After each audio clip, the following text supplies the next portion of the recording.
In an age where we hadn't even invented the combustion engine, there was something in the stars, watching us, waiting.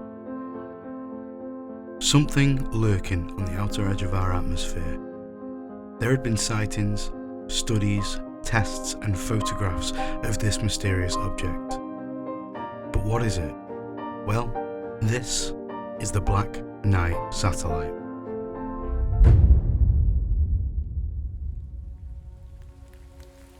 On a stormy night in 1899, a young inventor testing radio signals in the sky came across something strange. As he was sending signals out and monitoring for a return, he noticed a repeat sequence, a repetitive signal being sent back to us from out there in space. The young man in question was none other than Nikola Tesla. The signals never stopped, and Tesla was certain that these signals were coming from intelligent life. In the late 1920s, there was more subtle hints that something was out there, calling to us.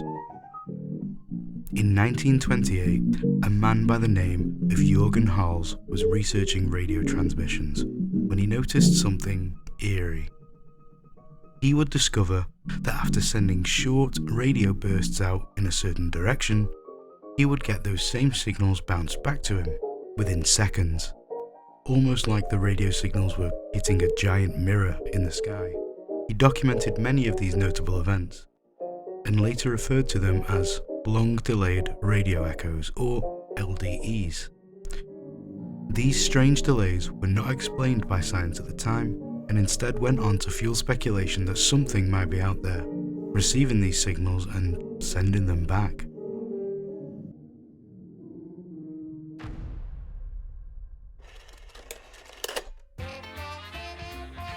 Humanity had just survived two of the biggest wars it would ever face. But we endured. We survived. Not only did we survive, we flourished. Rock and roll was everywhere. Neon lights, cigarette smoke, parties, chaos. And we developed technology to leave our home, and we took our first steps on the surface of the moon. During this time, we started to wonder. We started to stargaze what was out there, or I guess more importantly, who was out there. In 1959, amateur astronomer Stephen Slayton was scanning the skies with his telescope. He discovered a fast-moving dark object. Slayton estimated that this object was around 10 meters in length and was traveling way too fast to be anything that we could build at the time. But Slayton also noted something else, something really creepy. The object he observed was moving at what we call a polar orbit. See, almost all observational satellites at the time would move at an equatorial orbit, travelling the globe covering most of our lands, giving us the best ability and sight that we could have. Slayton went on to publicly report this discovery to the press. The press ran the story, but neither the USA or the USSR ever declared ownership of the object. So, how do we know that what Stephen Slayton was saying is true? Well, the US government confirmed it.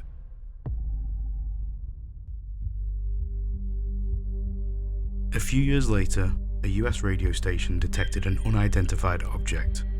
They also classified this object as dark. They also calculated the orbit of this object as being polar.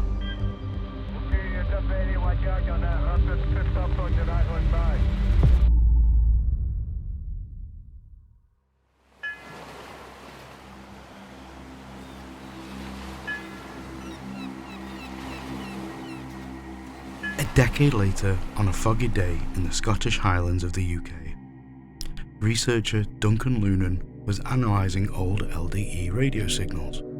Whilst he was analysing them, he noticed a pattern, a few patterns.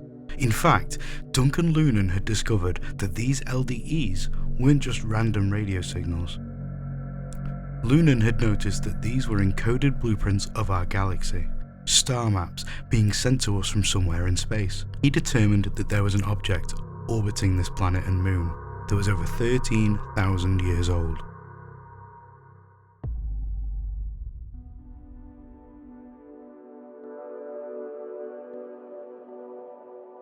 He stated that this satellite came from the Epsilon Boot system, a solar system far away from our own. This sparked a media storm, and newspapers and articles such as Spaceflight magazine published about Lunan's historic discovery.